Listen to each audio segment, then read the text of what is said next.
Thank you for joining us for another Hagley History Hangout. My name is Gregory Hargreaves, Assistant Director of the Center for the History of Business, Technology, and Society at the Hagley Museum and Library in Wilmington, Delaware. Now, during these history hangouts, we like to bring you some of the great work being done by folks who have either used the historical collections held in the Hagley Library or who have other connections to the Hagley Museum and Library in different ways, like our today's guest. Simone Müller is professor of global environmental history and environmental humanities at the University of Augsburg. And I'm really excited to have her here today because we're going to discuss her Hagley Prize-winning book, The Toxic Ship, The Voyage of the Khian Sea and the Global Waste Trade. Simone, thanks so much for joining us today. Thanks so much for having me. I'm very excited to be speaking during this Hagley Hangout. Oh, that's terrific, and you're welcome. Could you perhaps start by giving our audience a summary of your terrific book?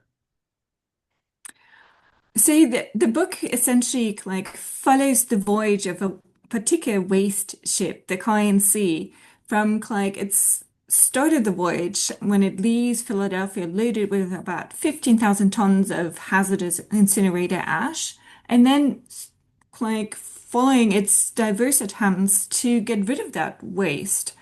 And the journey turns into something like an Odyssean voyage because everywhere the ship turns, people no longer want to accept the cargo, and every scheme they have lined up falls through. So in the end, it's more than a 2-year journey that the ship is out there on the ocean. It's a mixture of an environmental history, a business history, but also sometimes I felt like I'm writing a crime and detective story because the actors, both on um, the environmental activist side, but also on the administrative side, they're trying to follow the ship, and it changes names, it tries to hide, and eventually, 2 years later, it reappears in Singapore, and its holds are empty, and it's quite another story for people to figure out where the cargo had eventually ended up. What was such a problem about that cargo? See, that is basically the heart of the story because it's the book is asking what is waste, what is hazardous waste, and how are people trying to get rid of it? And the ship is a very good focal point to start thinking about this question because um, the trouble that the captain and also the people involved with the ship had was that the cargo, while materially it stayed the same, it changed its legal status once the ship was crossing borders. Because at the time, and we're speaking the late 1980s, this is a time before we have a universal definition, beyond a philosophical definition of what hazardous waste is and where the thresholds lay. Um, and so once the waste left Philadelphia, it could turn almost into anything, into building material. The first scheme was to use it for a land reclamation scheme in the Bahamas in the sensitive ecosystem. And this this was really what got people up in arms, that they said there's a dual um, categorization of what waste is, and hence with it also what environments are worth protecting and which groups of people are worth protecting. Because the push factors behind exporting this waste in the first place was because nobody wanted to take it in the United States. And for the city of Philadelphia, it had become too expensive. And so they thought for cheaper options. And one good option they thought was to bring it out of state, out of the country, to places where, because laws and regulations were different, the waste could classify as normal waste, solid waste, and hence be disposed of much more cheaply and much more easily, so they thought, Mhm. than in Philadelphia or around Philadelphia. Now, the material nature of this of the cargo itself, it's incinerated waste. Is that correct? So it's Yeah. almost waste on multiple levels because it began as one form of waste and then it's been incinerated into this ash that contains all of these different compounds due to its origin, and then it's exported out of the country, entering another stream of waste. And so it's moving through these different material configurations as it's also moving through these different legal categories as well as space. It's such a very interesting topic. Yeah, absolutely. And um, I mean, to be frankly, that the always changing nature of waste, that was initially also the my conceptual problem with like this research project because you feel like you're shooting at a moving target Mhm. until I could figure out that this was the essence of the story, and not only of this story, but also like of many histories at the crossroads of business and environmental history that we have, that as long as there is a patchwork, an international patchwork of standards, of definitions, of regulations, of how we're governing businesses, but also how we're governing the environment, we have a whole lot of those different, of these moving targets. And we're like taking them out of one national system and integrating in them into another. And hence they mean a whole different world. And while this is, I mean, global business um, in itself is built upon um, those differences. That, for instance, labor is cheaper in one country, production is cheaper in another. You can get resources cheaply in country A, and then you move it to country B, where the labor is different. This division is actually one that is very, very typical to the 20th century means of global production and like the different chains of production that we have. However, in the case of material that is potentially harmful to the environment and human health, that gets really, really tricky. And as the story shows, brings up a full host of normative ideas that for a lot of people in the business world had no place. And so out of a sudden you have an antagonism between environmental activists who are very much arguing on a normative level about kind of the health of people, the safety of workers, and the need to protect the environment, and just very business-minded actors who said, well, basically, and I mean, that's also part of the story. This is not a story of the mob of money. It's a gray market, but it's not necessarily an illegal market that we have with the trade and the international trade and waste material. And they say, well, we're just seeking benefits. We're using the system as it is and as it has been constructed. Mhm. And then things can fall into those gaps between those systems of understanding and regulation. And I think that's where the toxic chip, the Khian Sea, falls in, and that's why it has to take this Odyssean uh, uh, journey Yeah. around the world because it's caught in this in the gap between these systems. Absolutely. And as I was writing the book, I was reminded of this kids game that they play in kindergarten, the game of musical chairs, where you're always taking out one chair, and the kids have to find a spot to sit, and then the next chair is taken out. And that's how kind of the journey of the ship actually developed in a way where you had like the captain and the crew trying to find another place to sit, another harbor where to dock, where to unload the material legally. And activists, on the other hand, trying to make sure that this wouldn't happen and trying to make sure that, for instance, in the Greater Caribbean, people were being made aware that the material that was coming their way was not necessarily safe to be placed in a wetland environment. And so it really was a game of cat and mouse. And this is where like the third actor category comes in that turned this particular story into such a symbol for environmental justice and also like patterns of global trade and issues with global trade at the end of the 1980s and the early 1990s. And that is the media.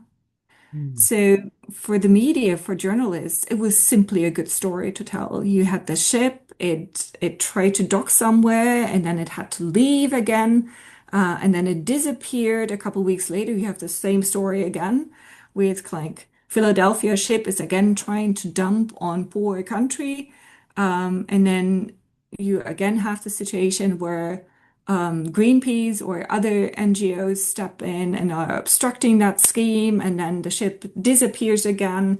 They're all like trying to hunt it down. The ship changes names, and finally they find it. It's like a story of the Flying Dutchman, and time and again, every couple of weeks, you could make a new news story out of it. And so it's like a sequel. You could keep readers' attention and they would ask, now, what about the ship? Where did it go? Where is it now? Um, and that did help. And this is also what um, actors on the activist side realized that this was why this ship was really key and crucial, and a good tool to be made or to be turned into like a flagship symbol for their fight against this like uncoordinated and unregulated international trade with hazardous waste material.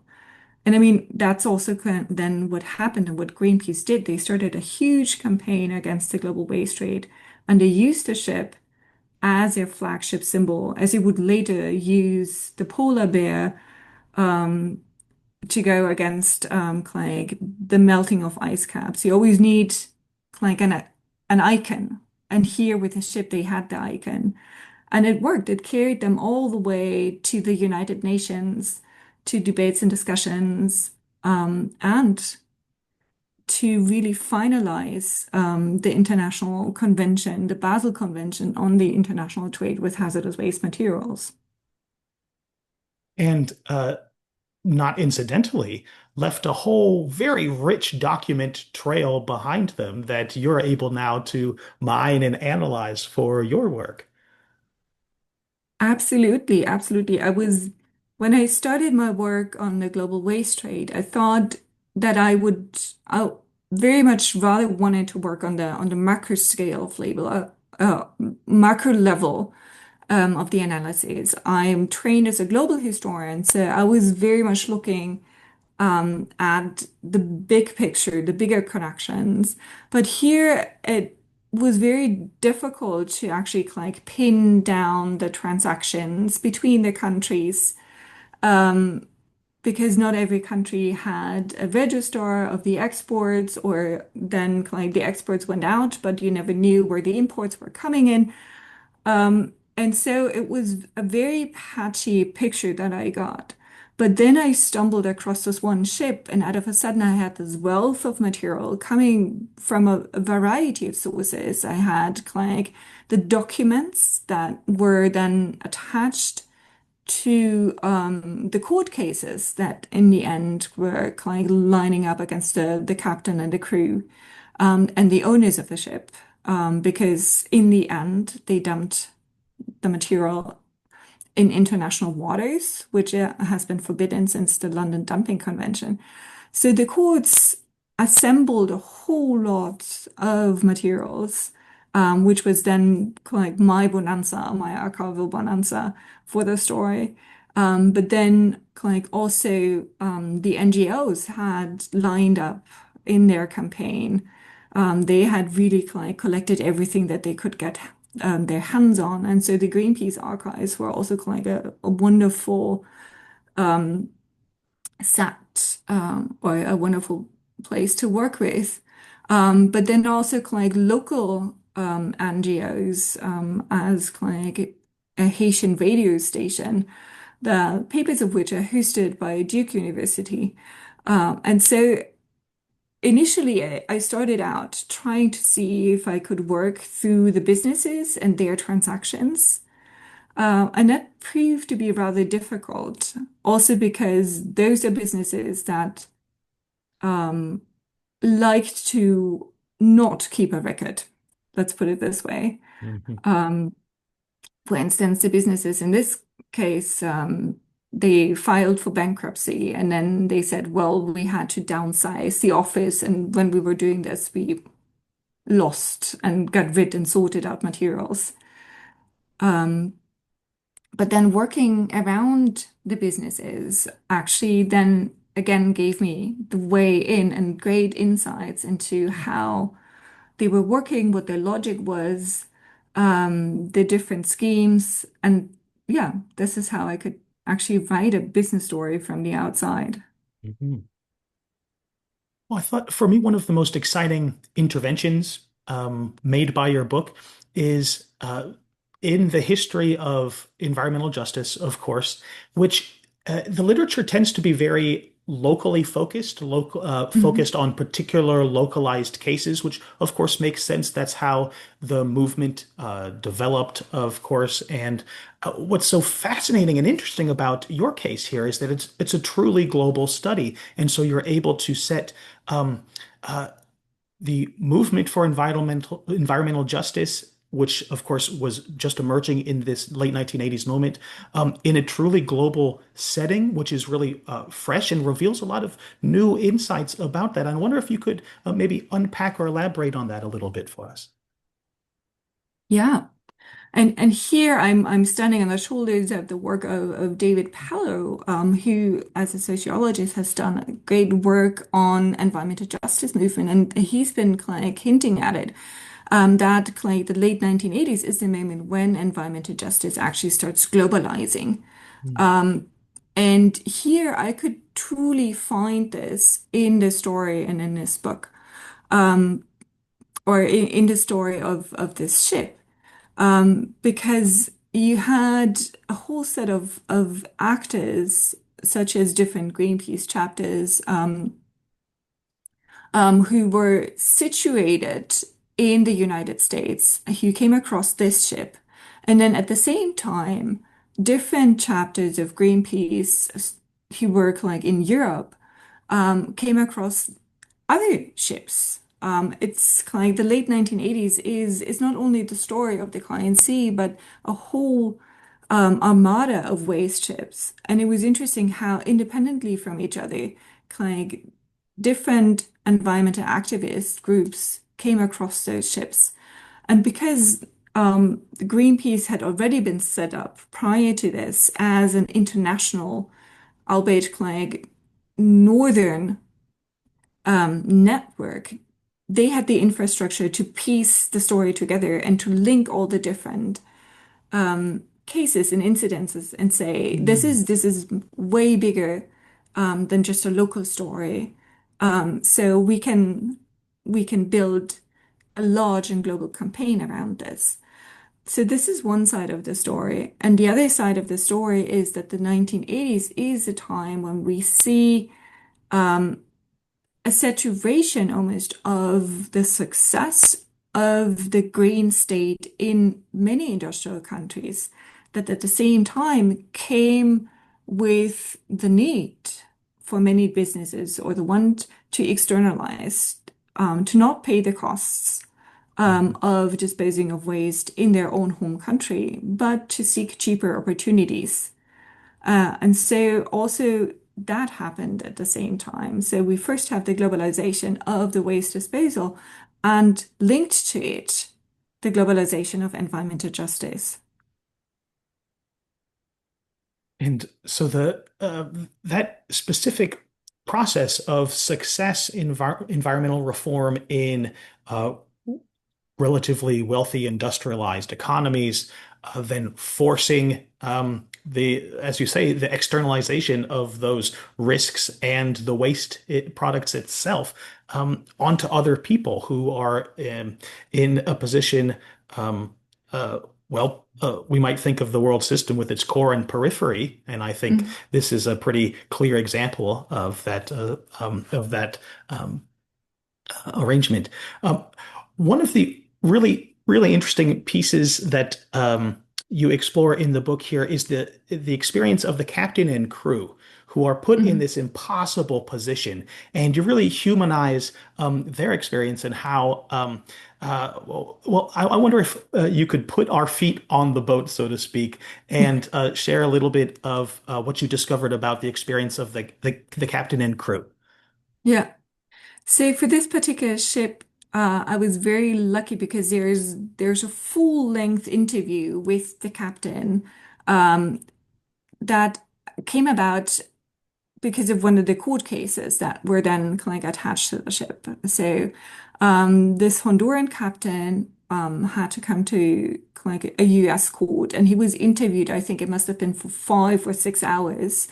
And it seemed like he really wanted to get something off his chest. So he was very detailed in telling the story, being on this boat. And here again, we have a very classic situation in shipping, and that is like that those ships are intersectionalities of different nationalities and different laws and regulations. So the crew, the captain is Honduran. The crew is mixed between like Central and Latin Americans, but also Filipinos. The cargo comes from Philadelphia. The owner of the ship is from the Bahamas, um, but then is represented by a company that's um, situated again in the United States. And the ship in itself is flying under Liberian flag. And so insurances are going through Clyde, Liberia, which in a nutshell makes this again a very global story and tells us a lot about Clyde, just the workings and the structures that we have in international shipping, always seeking the best option, meaning also like the cheapest option of getting cargo moved from A to B. And so like they were on this ship, and the captain then Garcias, when he takes over, he thinks, well, I'm just directing this boat from the Caribbean to its docking place. And he thought, well, I'm going to be on it for 2 months, 3 months at the most. But in the end, it's more than 2 years, and you can see how he gets increasingly frustrated. Eventually, like the owners of the ship, because they tour the Greater Caribbean, then they go over to West Africa, into the Mediterranean. Then the ship, it's a very old ship, more of a dilapidated freighter than one that's in proper hands and care. And so they have to like turn into Yugoslavia to get repairs, and that's the point where he says, like, I'm going home. I have a little son. I've not seen him since he was a baby. I presume he's walking. And so like the owners of the ship, they fly in the wife and the son just to have him stay on the boat for a little bit longer. But they're always in his mind because also for them it's difficult to see or to understand what's wrong with their cargo. They have their papers, and with the papers they go from A to B. They're often in very dangerous situations. For instance, when they're like turning, when they're um, located in Haiti, and they have a paper in hand that says they can offload the cargo as fertilizer. The next thing they know is the Haitian soldiers are standing there with guns pointed and tell them, "Well, you better leave." So that's what they do in the middle of the night. They leave. They try to get back to Philadelphia. Then they're grounded at the mouth of the Delaware. And then he's directed by the owners of the ship to not proceed up the Delaware, but rather leave again, and then to start like shipping the cargo basically and offloading it into the ocean.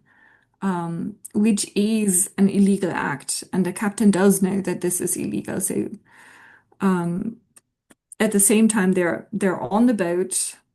There's no way to get off, rather than to follow it through. Yeah. Oh, what a not only frustrating, but perhaps just a sense of desperation sort of pervades the account of what the captain and crew are going through here. Yes, absolutely. And um, I mean, it shows the bind they're in, which is very similar to the bind of the importers of the material. Because the question for them often is one of, am I quitting the job um, and waiving the money that I actually need to make a living? Mhm. And so, like, we're often used to think in Western terms, where we have a whole lot of choices. Um, but I think the captain and the crew are symbolic for people who do not have so many choices, or where the choice is one of, um, as we say in German, pest or cholera. Am I going to stay on this boat and potentially do something illegal, but get paid for it, get paid very well for it, or am I getting off the boat, which may potentially also be risky because of the cargo. I mean, they know something is off with the cargo, but then not get paid and not know how to support their family. Mhm.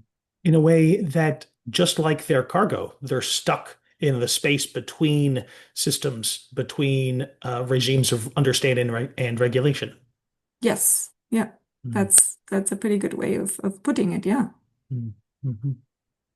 I'm wondering whether your study has some broader implications, perhaps for our understanding of the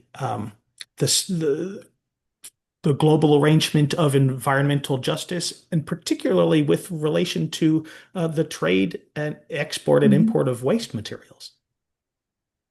I think one of the very basic global implications is the story very clearly shows what happens if we have a system in place, a patchwork, an international patchwork system in place of rules and regulations that in the end boil down to different valuations of human life. Because if Mhm. rules for environmental regulation, for waste disposal, but also like for how to treat workers are in place in particular industrial countries and do not count beyond the border of those countries, we're in the situation where kind of like the material can easily go shape-shifting um, and do so legally. Now, to to alter that, the implication is we need a global system that has a universal or is based on a universal set of rules and regulations that come back to an understanding of universal human rights. Mhm. Mhm. And that has been the discussion also like in like before the US Congress.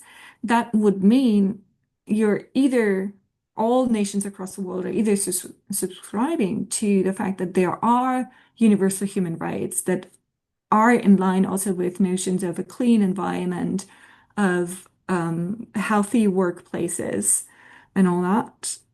Or we make particular nations um, have their health and environmental rules and regulations count beyond their nation state borders. But that is like it's legally a bit tricky because it would mean infringing on another country's sovereignty. Mhm. And that's been like the legal debate and discussion. Do we have universal rights? Um, or do we presume that when it comes to health and environment and workers' rights, that those rights should also count beyond a nation's border? Mhm. A difficult problem, but one that impacts us all profoundly. A difficult problem, and some states, I mean, if we're taking this historical case into current issues and debates, for instance, In Europe, there is the debate and the discussion around um, the second option, which basically means universalizing your own rules and regulations. Germany has just delivered or passed a regulation that says pesticides, for instance, that are banned in Germany cannot be exported to other countries, even if Mm, they're legal there.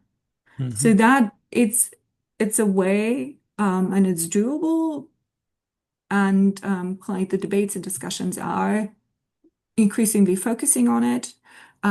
Also, the World Trade Organization, but also different global governing bodies like the EU and the United Nations are thinking about the commodity chains and how to assure certain standards in within the commodity chains.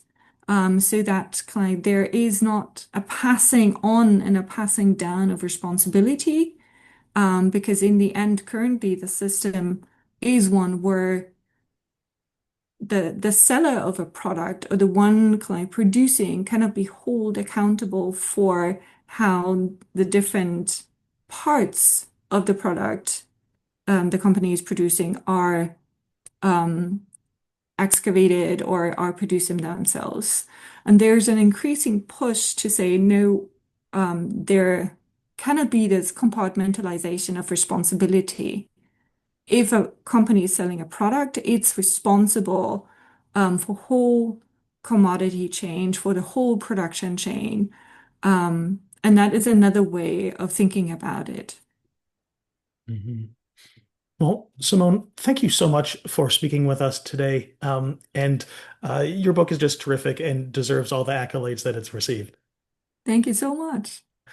Oh, you're welcome. And for the audience, if you would like more Hagley History Hangouts or more information on the Center for the History of Business, Technology, and Society at the Hagley Museum and Library, join us online. You can visit hagley.org. That's HAGLEY.org. Don't be a stranger.